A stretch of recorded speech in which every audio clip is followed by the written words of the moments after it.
Curso de Java, aula 29. Continuando o Web Server. Agora nós vamos cuidar do assunto File Input String, como se fosse uma pausa, um parêntese, porque nós temos que preparar a leitura de arquivos que o socket vai fazer. Ele vai pegar uma input string de um arquivo lido, cujo parâmetro, o nome, ele recebeu no PET da requisição, que nós já vimos na aula anterior, em aulas anteriores, e aí ele vai fazer a leitura desse arquivo no sistema de arquivos para enviar para o navegador. Bem, nessa aula nós vamos direto ao código, porque não tem outra forma de ser, não. Nós temos que olhar como é que o arquivo vai ser aberto. Muita gente tem medo da abertura de arquivo. Então, vamos falar uns detalhes aqui. Estamos no contexto estático e é preciso prever ou exception ou especificamente o IOException. Vamos definir uma variável com o nome, index.html, é um arquivo que está na mesma pasta deste Java aberto na console. O caminho aqui da console é o mesmo do fonte Java, vai ser da classe compilada e do arquivo index.html. Então, nós vamos executar aqui e vocês vão ver, executar sem isso aqui, sem o ponto Java. Executou simplesmente porque nós não mandamos imprimir nada. O importante é que não deu erro. Mas nós faremos uma coisa, esse teste é necessário para o entendimento de vocês. Vamos supor que eu coloque aqui HTML underline, ou seja, não é mais o nome do nosso arquivo, e vamos executar. File not found except. Os programas bem feitos não são feitos assim, com throws, com uma exceção geral. IOException. Não, nós vamos testar em momento oportuno, cada uma das exceções. Arquivo não achado, arquivo com extensão incorreta, seja o que for, tá? Ou danificado. Nós vamos ver todas as interrupções aqui de file stream no futuro. Porque aí você bota os blocos try caption ao invés do throws e executa esse comando aqui, né? O input string mais string, dentro, né? Junto com o file, né? Junto com mais string close, dentro de um bloco try catch. Outra coisa importante a se dizer, os descritores de arquivo não têm close, ele só abre uma estrutura.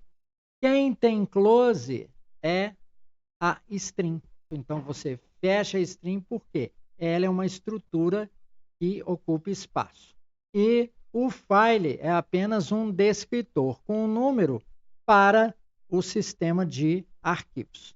Compreenderia? O sistema de arquivos não está no escopo da máquina virtual. Então, não é preciso fechá-lo para preocupar com garbage collector e todas essas outras coisas. Bem, então essa aqui foi a versão 1, FileStream 01. Vamos para a versão 2, com o código aumentado. Agora sim, vamos nos preocupar em mostrar o que é que o nosso código leu. Então, vamos executar a versão 2, eu já compilei todas. Então, veja, ó, ele deu exatamente aqui do arquivinho HTML e mostrou o número de bytes. Vou explicar como é que deu isso. E vamos conferir para os desconfiados na pasta Java e abro o index.html com algum editor. Então, vejam, é exatamente o fonte que eu mandei ele ler. Então, vamos ver agora o código. Aqui uma pequena observação que eu esqueci na primeira parte. Que no primeiro código nós também tínhamos esta linha. Eu estou jogando um file input string dentro de uma variável do tipo input string. Ele não acha ruim não, porque a input string de arquivo, tá? Ela é compatível com a input de string apenas. Só que a file input string tem um descritor de arquivo, coisa que a input string não tem. Então, vocês viram eu mostrar o número de bytes aqui da string. Você faz isso através do comando available. Muito cuidado com o uso desse comando, que tem que ser logo depois que a string é instanciada. Senão, à medida que você vai lendo a string, ele vai diminuindo. Ele é um ponteiro de posição. Então, tenham bastante cuidado com o uso disso. Mas eu vou usar este parâmetro, ó, eu guardo ele aqui numa variável e vou colocar no loop aqui. Mas, como é que eu fiz essa leitura agora por bytes? Eu joguei dentro de data a string lida. Quando o read só tem como atributo um array byte, um byte array, ele joga um conteúdo lido de uma string dentro desse array, ou vocês podem também chamar de buffer. E aí eu imprimo caractere por caractere da string. Essa é a primeira forma, a mais simples, mais pé duro, força bruta de leitura de uma string. Então vamos executar aqui essa segunda versão.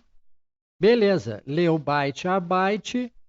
Como eu usei o systemout print sem o ln, sem print line, ele não deu as letras uma debaixo da outra. E tive que ter o cuidado de transformar, fazer o cast para char, porque esse array de bytes aqui, ele vem com números. Quando você joga a string em cima dele, ele representa na forma de números. Aqui, eu colocando o char, ele já me traduz esses caracteres ASCII, que são esses números, em caracteres inteligíveis, caracteres alfabéticos.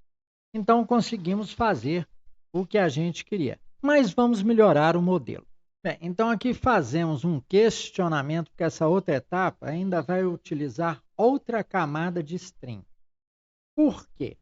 Eu falei com vocês que aquele available, às vezes, não dá a quantidade correta de bytes.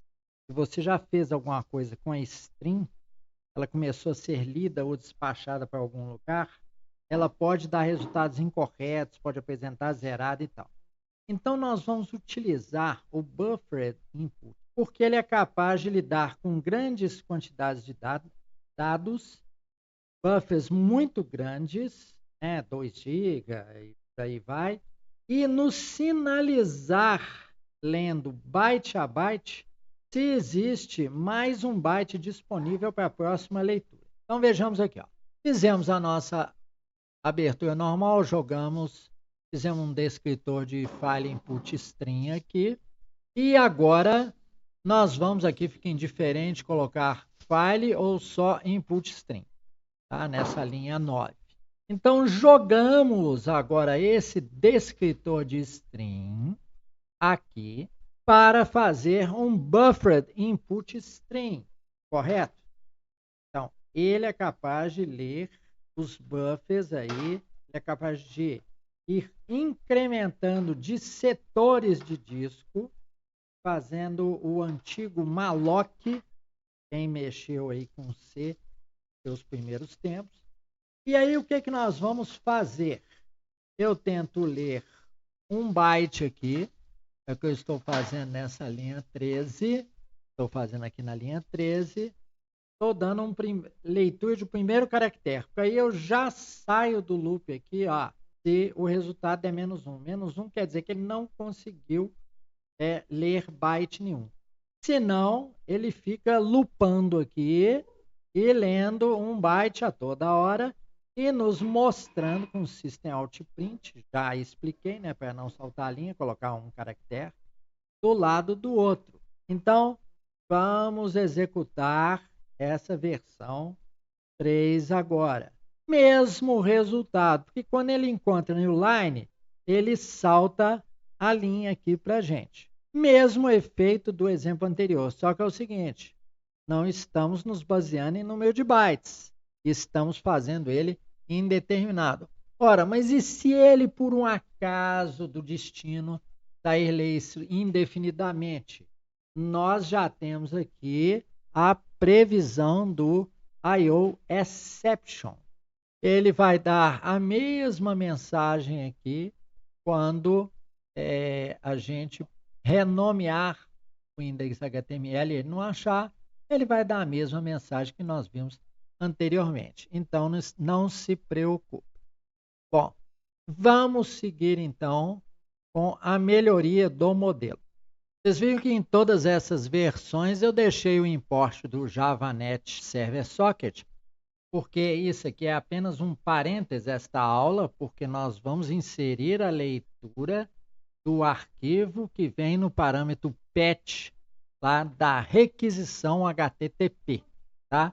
Aqui eu estou fazendo um exemplo forçado com index.html, ou seja, já estamos lendo o sistema de arquivos.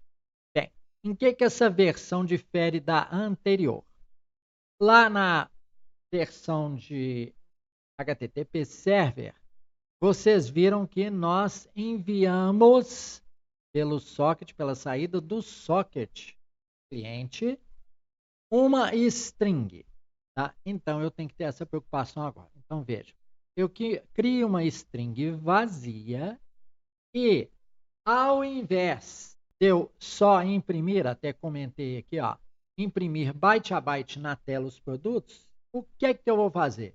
Eu vou colocar dentro de uma variável body, é a mesma lá do nosso HTTP Server, só para fixar bem na cabeça de vocês. Aí eu acumulo nesse corpo a leitura e vou fazer o retorno aqui no body. Aqui no caso eu só mando mostrar na tela, vendo se não vai dar problema de conversão de tipos, né? Ele vai falar assim, você está tentando usar no lugar de string um byte array, né? E isso não é permitido, essas coisas aí do Java. Tá? Excessiva tipagem dele. E ao final, como todos os exemplos, né?